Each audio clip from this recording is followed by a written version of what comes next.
Hi, everyone. This is Rico Figliolini, host of UrbanEbb podcast here just north of Atlanta. And I'm getting a chance to speak to a great guy here that's going to be he's also just north of Atlanta, I think, or outside of Atlanta, Yes.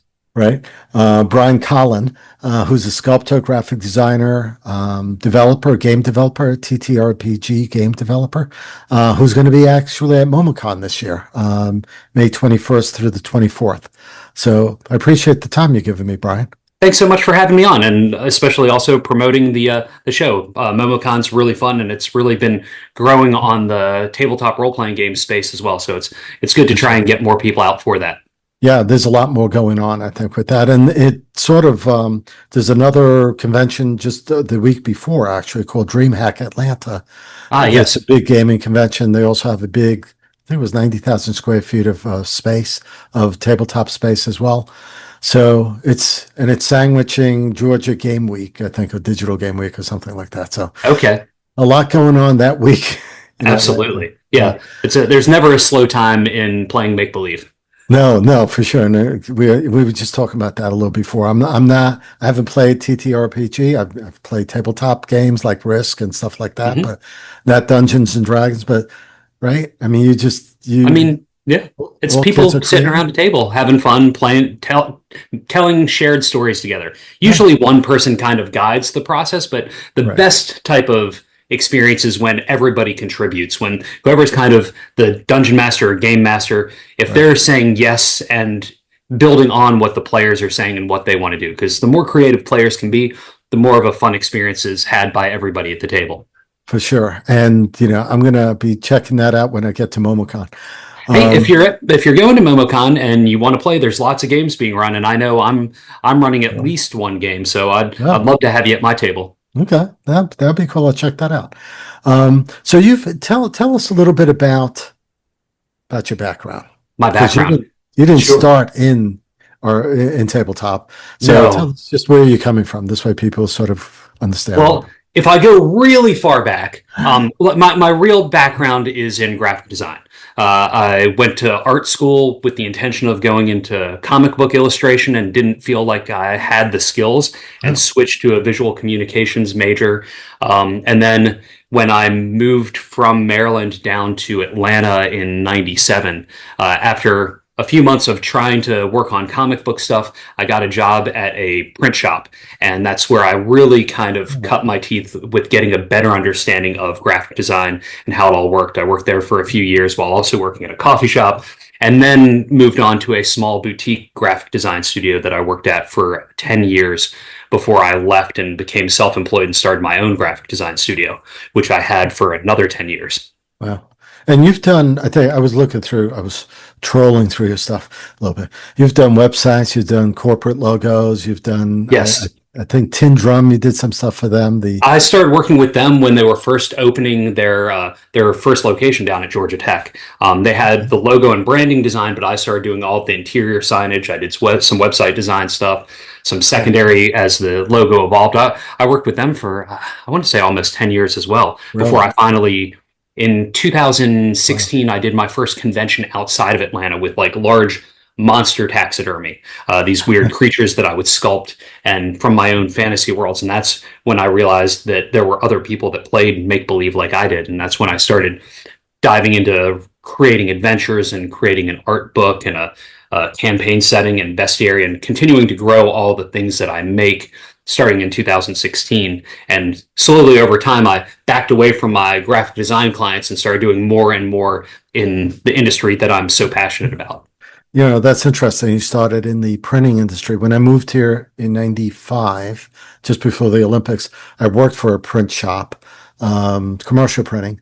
And Hmm. you're right, you learn a lot. And I Yes. wasn't the graphic designer in that position at the time. I was doing sales, although I Okay. have a graphic design background. Hmm. But not as talented, God knows, as you. Well, I And mean, it's all, repetition and doing it over and over again. You learn how to get from point A to point B pretty quickly. true. But to be able to even bring your own print shop in house, I mean, you have to know actually what works for printing. And Sure. it's a lot different now. I think designers now know more digital stuff, website and stuff like that. don't have the handle quite yet on what it takes to actually print something physically, and how Sure. that file has to be designed, maybe. Yeah, absolutely. And, but technology's also come a long way. Like the first comic books I ever self-published in like 99 and then again in 2004, you didn't have digital printers. You only had traditional offset printing. So Right. like Yeah. I had to invest in at least 1,000 to 1,500 copies of every single issue. Whether or not I sold, if I only sold 100 copies, I was sitting with boxes and boxes of books in Yeah. my basement. Yeah. Yeah. No, I get that. Yeah, that's bad. Nowadays you could do on-demand printing, so it's way better, right? And that's kind of what I do now that I have my own digital printer in my print shop in the backyard. Like one of the biggest conventions, I'm not doing it for, well, I may do it for MomoCon, I don't know. So what I'm doing for games that I run at some of the other shows where I get to charge a premium for the seat, Uh-huh. every person that plays in that game gets a variant cover of that adventure with like a Gen Con 2026 exclusive cover. So if you Okay. pay the extra $2 for that seat, Uh-huh. then you get that special one-off adventure to take with you as well. Oh, I like that. I like that. Some incentive. That's cool. Yes. So you're, doing, being a creative person that you are, in the creative outlets that you have, because doing a bunch of different things, sculpting, game designing, the accessories that come with it, box sets, Mhm. or however you design it, right? Yes. How do you, I mean, do you have nightmares and you just spill it out on paper? I mean, what do you do? I try to make all the things that I would have wanted when I was 13 because like I'm forever chasing and trying to hang on to my youth, right? Yeah, Trying to do all the things I did in middle school, all the things I did in early high school. Like right. I don't have it with me; it's down in the print shop. But I've just recently designed watches that are called timetables. They kind of are reminiscent of swatches from the 1980s. Oh, yes. Really? But inside the box, when you open it up, one side has the hour, which are all adjectives, and the other side has minutes, which are monsters. So if you're running a game at a table and you need a random encounter, you can look at the watch, see what time it is, and be like, hey, that's an irritated astro zombie. And then that's what's in the adventure. I love it. I love it. Just Do trying to you, make weird, innovative stuff. I mean, you're a one-man show though, right? I mean, you're putting this together yourself. It's right. Yes, I do have an editor because I need somebody to make my writing better. Okay. Don't we all? Yes. God knows they slapped my hand when I tried to write, so I don't do that. And I do have other people involved in certain aspects and certain things. Like I have a card game set in the same universe as my role playing game Okay. called Plunderlust, and Duncan Hall created all the mechanics and wrote all of that because I am more of a narrative person and not so much mechanics. If I made a card game, it would be terrible and nobody would have fun. And I know this, so I'd rather. And he had created a card game that I downloaded and played with my kids and really enjoyed it. And so he ended up theming it and making a Vast Grim style card game, or in the same universe, and calling it Plunderlust. And then other people I bring in for certain things as well. Like I've got a guy that writes short fiction that's written a novella for Vast Grim that'll be out with the release of my latest Kickstarter once that fulfills. I was interviewing what was her name? I think it was oh man. Maggie. Oh no, Sarah Madison. I know Sarah. Right. Sarah's into doing the same thing, some creative work like that. Not as a business as you, but she's a freelance Hmm. writer too, and she writes books based on some of the role playing games and stuff. Right. Right. Um, it's a small world, I guess, but Yes. it's a Well, and growing. the people that are into it, that are really into it, they want to dive deeper, right? So, like, and I can write bullet pointed lore and I can come up with big picture and concept stuff. But the things I write, I want to make it so it's enough of a hook for people to make it their own at the table that they're playing at. I can't write long form prose. It's just not who I am. And So I'd much rather have somebody else do it. yeah, yeah, no, I can appreciate that. So when that's the other thing I was listening to, as far as so role playing games, right? So my youngest started me on Elden Ring, on Uh-huh. different Yep. type of role playing. But you have to go through the world, you have to accumulate things and stuff. And I'm more of a Call of Duty mobile type guy. Sure. Uh-huh. Just shoot and be done. Uh-huh. You're done. Yep, Right? totally. Versus, but But I think within the world that you're creating, also, you're allowing people to create characters within a shorter period of time, it sounds like to me, than Yes. spending 4 hours to build a character and then destroying it or something. Oh, absolutely. You can So how even does go to that, my website and just click a button, be obliterate, obliterate, obliterate. Oh, that character's funny. I'll download this one and I'll play this one as a PDF. The thing with some of the more established role playing games is yeah, there's a greater barrier to entry.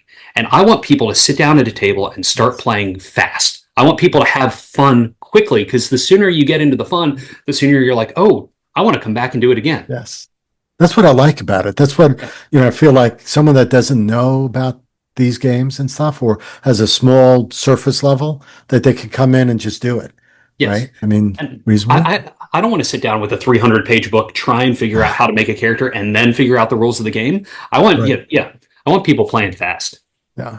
And I guess that's why it's a growing business. If they're talking about it exceeding $5 billion within the next 5 years or something, or 10 years. It's just great stuff. It's crazy how much it is popular culture now. And like, I think the pandemic had a lot to do with that because there were a lot of people that were playing online together. Yeah. Stranger Things had a big part to do with that. Critical Right. Role had a huge part to do with that. Just Yeah. making it more of people awareness and it not just being me being nerdy in middle school trapped in my parents' basement playing it, you know? You have kids too, you just said, right? I do. Yeah, 12 and 16. 12 and 16. Do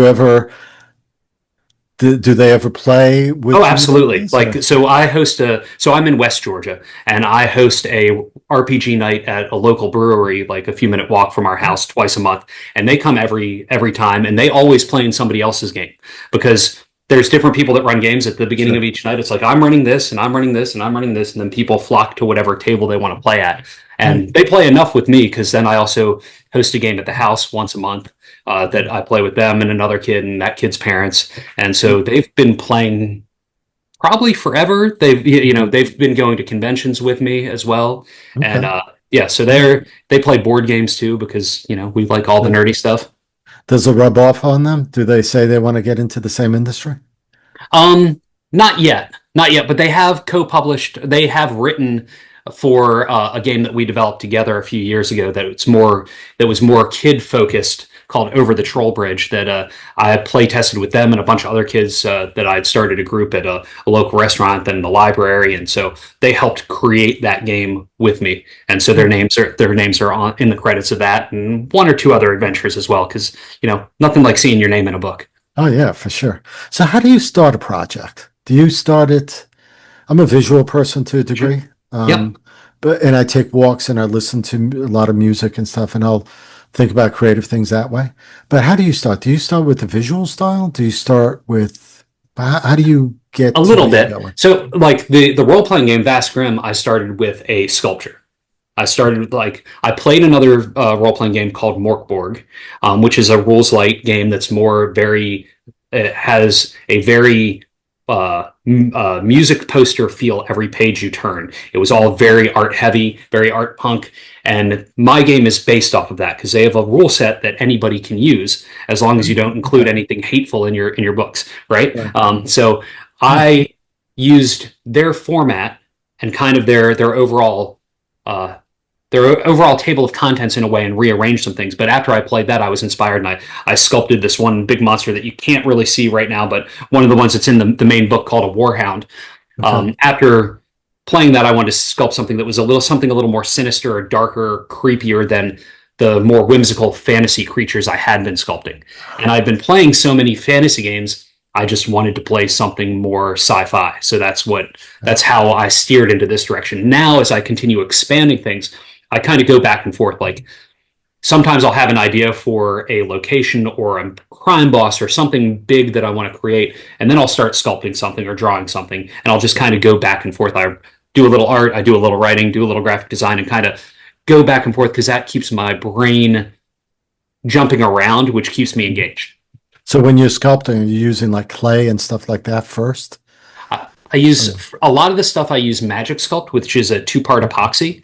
I've Okay. actually recently started streaming my live sculpting again, which I did Nice. like 7 years ago, but I'm just starting to get back into that. So that should be most Thursdays at like 2 in the afternoon. Is that like on TikTok or? No, I'm not on there yet. It's YouTube, Facebook, and Twitch. Ah, okay. Okay. So yes, I have not figured out the TikTok yet. My brain doesn't want to do the short. Like I'm afraid I will just Yeah. get lost in the loop and then never come out and actually make Well, stuff. it actually depends, right? You could do long form, you could do live, Okay. and it's amazing. I watch this one Italian guy from, I think he's from Naples, and he does sandwiches with big bread and Uh-huh. prosciutto and stuff, and that's all they do. And Oh, that that's, sounds delicious. he always has a couple of thousand people around the world watching him, I guess. Oh, wow. Okay. Yeah. Maybe I need to jump. So I got one software thing that allows me to stream to 3 places at once. Maybe Nice. I want to see how it does over, a Yeah. month or two and make sure I'm Yeah. consistent with it. Yeah. Then jump up my plan and then I'll Okay. maybe jump onto Yeah. TikTok and a couple other places too. That sounds good. What, by the way, what's the software that you're using? A Restream. Restream. Okay. Yes, I've heard of that. I'd used StreamYards before. And Yeah, StreamYard's another one. Yep. That's browser based, I think. yeah, trying to do browser-based stuff because I'm doing it on my older MacBook Pro out in the print shop that doesn't have quite the horsepower that my machine in my home office has. Got it. Yeah, I have a gaming computer to do my layouts and stuff. I do magazine layouts, so it's a little easier that way. So your company's called Creature Curation? Yes. Is that the company, right? Yep. Curation isn't really a real word, so that made it a little more unique. And also because when I first started, when I did that first show out of Atlanta in 2016, it was Gen Con, which is the biggest tabletop show in the US. And I was in the art show. I wasn't a regular vendor because I mainly just had my monster sculptures. And that's when I realized I needed to form an LLC for my business. And that's because I was doing creatures. That's why it was Creature Curation, because I was almost like I wore an apron to the shows, so I kind of looked like I was the sculptor or monster hunter. Or I think I saw one of those pictures of you behind the table with everything surrounding you. Yeah. I thought I found one like that. Yeah. That's kind of cool. Yeah, no, to be out there like that. Yeah, business. Yes. It's a good thing. It's a good thing to be able to make a living with what you enjoy doing. Absolutely. I mean, not everyone can do that. You don't, one of the things I tell people is you don't have to be better than anybody else. You just have to keep showing up and keep doing it. Yes. The people that succeed are the ones that don't give up. Yes, no, for sure. And you're absolutely right, actually, because my kids even say, it's been done. I'm like, no, it's been done. That doesn't mean anything. It's been done by dozens of people, or hundreds of people, but they're not all doing it the right way, maybe. Sure. So showing up is the right thing. Yeah, that makes sense. So you're, the pursuits that you have, what do you find as the biggest challenge for yourself at this stage of the game of business, of being in the industry and stuff? I mean, part of it is that you have to keep producing all the time, because I'm like, in the grand scheme of things, I'm small scale, right? I'm not a big publisher, even though I've just now starting to bring in other people's works that I'll be publishing this year. Because I'm smaller and I'm just starting to get into distribution and get into some bigger stores, like there's micro centers that are around the area. I just recently got into micro center with my card game, some of my books and my pins and patches and stuff, but trying to put out enough that I'm still engaging and growing my existing, like keeping my existing fans happy while also continuing to grow that. And I'm terrible at delegating, which as a mostly one person show, I need to learn how to be better at that so that it will allow me to grow. Yeah. No, well, it's when you're delegating, that also means that you have to pay. So it's part Correct. of Yes. right, Yeah. growth. Yep. So I need to get to that point where that is feasible and it will get there, Okay. So bringing that printing in-house was helpful, I guess. It was, and that was a fear thing as well. Like all of the tariffs over the past year, I had gotten hit with like a $10,000 tariff bill for my card game, and my card game in these binders that I made, because the binders had metal, so there's more taxes on those. So because of that, and because it was unexpected, I was looking how to print things domestically, because I've been printing primarily hardcover books for my RPGs, and you just can't do the Smithsonian binding for the really nice books in the US at a price that you could actually sell them into distribution, because you sell into distribution, chances are you're only getting 40% of the cover price, because they're selling it, they're then reselling it to a store, and you want everybody to make money because you want more people to see your stuff and more people to play your game. Yeah. But, if you're getting it for $12 a book or $13 a book in the US, you have to charge such a high price that people aren't going to buy it. So that's when I decided to look at what it would cost to print zines. I knew like people had used a couple of online places. And when I looked at the cost of how much it would cost versus how many I thought I would print over the course of 2026, and having a printing background, I started looking at what it would take to lease a digital printer that prints, folds, staples, cuts all in one pass. You could lease those, I bet. Yeah, so I'm leasing it. So I pay the monthly fee and then I pay a per imprint charge. Right. And then I pay for my paper and my staples, but they cover all the service agreement, they cover all the toner. Yeah. And it's been fantastic. I mean, I'm able to do things that I wouldn't normally be able to do. I get to do one-off weird stuff if I want to. And I'm learning a lot along the way too. And if all of a sudden I've got a convention in 2 weeks, oh gosh, I'm running low on this. Let me print another 50 of this thing and 20 of this thing. I can do that as I need to and not have too much overstock in my little print shop, because it is only a 10-foot by 30-foot space. And the warehouse that I have is a distribution hub that is a consolidator that sells to all the publishers and distributor, or the stores and distributors and stuff. They have the majority of my inventory except for what I need for conventions. Wow. Okay. And you said that you're going to be bringing other people's projects in, I guess. Yes, I've printed a handful so far. Okay. And so I'm going to keep doing that as long as it doesn't get to the point where it takes away from my creative time. Yeah. Or not too much. Yeah, no, for sure. You want to be creating, not just doing. Yeah. Right. Yeah.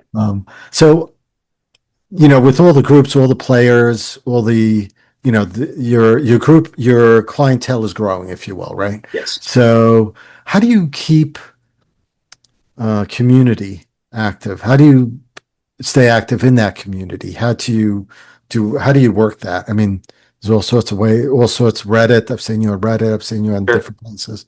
So how do you do that? So I'm pretty terrible at the internet. I'm good at being in my own personal Discord, which is the Grim Place, right. Which I'm good there. I feel like I can be myself, and that's where the real community is built. But for me personally, the best way for me to build community is to go out and be at shows, because I interact with people. I'm genuinely happy to engage with people and talk to people about not just my game, but anything in the industry or just anything in life. And I'm doing 12 shows this year, 12 conventions. Oh, okay. So you get around enough and you keep showing up like I've been doing for years. And if I'm always wearing the same color stuff, right. People recognize me, and you become a staple in this, as big as this industry is, it's a very small industry.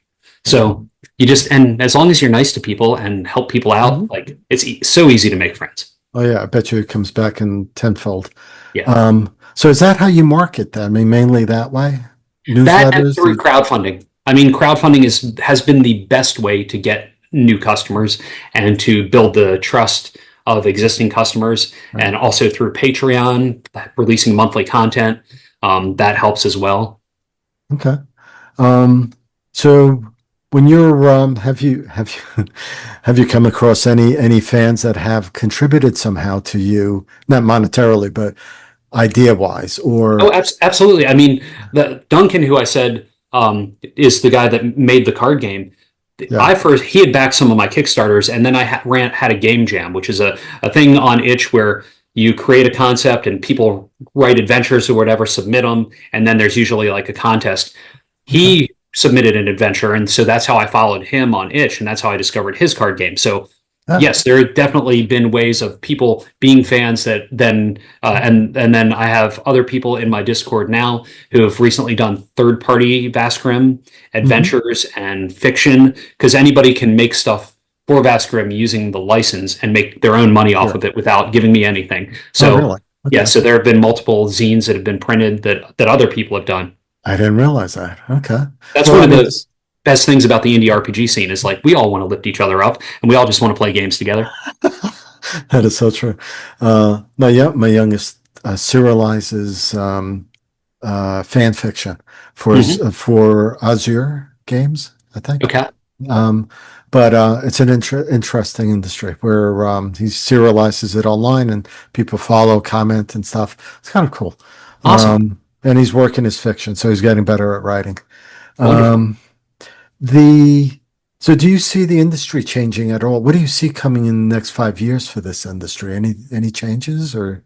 I mean, I think it's going to constantly grow and change, and there's going to be one, there's been a huge influx recently of bigger IPs and having massive crowdfunding campaigns. I mean, right now we've got Dungeon Crawler Carl on BackerKit, and I think it's floating around 7 million, and that's only been on for it only went live this week. We had the Cosmere RPG that Brotherwise did, and that hit 15 million. And they've been fulfilling their Kickstarter recently, and they're opening up their system that system that it's built on to have an open game license like the one that I talked about that Basque Rim's built on, so other people can write their own worlds and settings and stuff using their system. So Okay.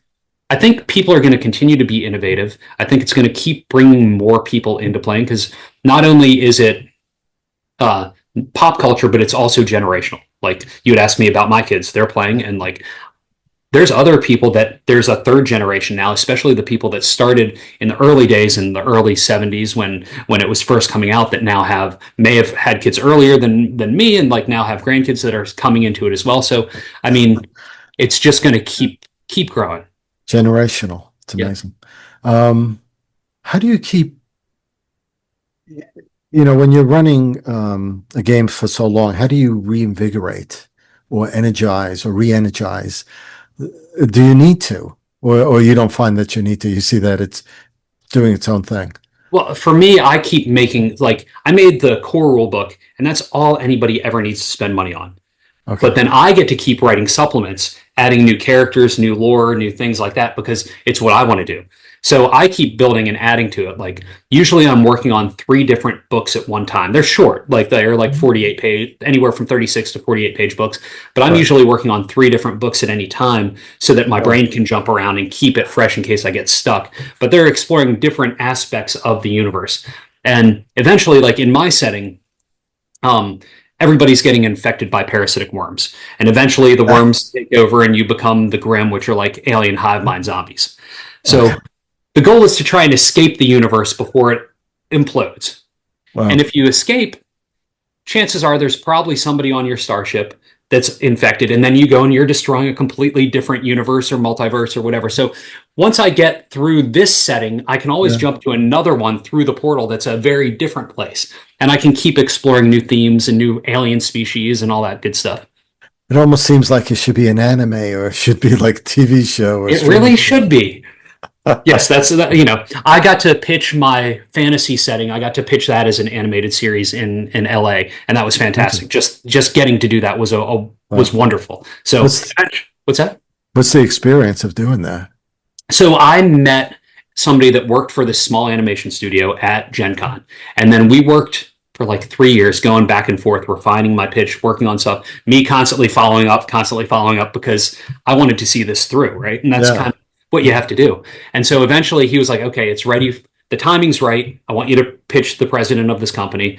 And so I flew out to LA. I had a short meeting. I had like a kind of pitch deck that we had refined, talked about wanting it to be more like, and it was right around the time of the Dark Crystal series on Netflix. And I wanted it to all be puppetry because all my sculptures are they were very much in a similar vein and inspired by a lot of the Henson stuff. So he was the president was totally not into the idea of the puppetry stuff, and also like that show also like Netflix was getting ready to say no to a season 2 on it, but it was still a great experience. Like I would do it again in a heartbeat because like I bet those people don't get to do that, so you might as well take any chance you can. And you know what? That may come around again anyway. So I mean, it's not like it's the end of it, right? Yeah, absolutely. If you were to give advice, Mhm. towards the end of our interview here, but if you were to give advice to someone that wants to get into this industry, that has some creative ability, it's an artist, a writer, or from different areas of discipline, what would you tell them to not do? To not do. Don't be a shut-in. Like get out, be around the people in the community, because we all help each other. Like I can't tell you the sheer number of times in the past year that I've been on video calls with people that are up and coming to share knowledge, because it's very different than other industries. We're all, almost everybody in it is willing to help each other out. That is different than other industries. You got to be careful out there. I guess people don't steal ideas, but in this industry, that's Yeah, we share. yeah, yeah, cool. So we've been, talking to Brian Colin here, artist, sculptor, developer, TTRGP developer, who's going to be at MomoCon May 21st through the 24th. So if anyone wants to find out where to go to find out more about you, what's your website address? Where can they follow you? The main website is creaturecuration.com, and you should be able to find everything from there. Cool. All right, cool. Well, I appreciate your time with me, Brian. Thanks for stay with me, but thank you for this interview. I appreciate it. Thanks so much for having me. I really appreciate it. And I look forward to our paths crossing in real life, perhaps hopefully I'll be at somewhere else MomoCon. around Atlanta. Yeah, God willing, I'll be at MomoCon, so we'll see. But thank you, everyone else, for listening in. Leave your comments. Follow Brian Colin. Check out his website, his games. And if you are looking forward to going to MomoCon, let us know as well. We'd love to catch up with you. So thank you all.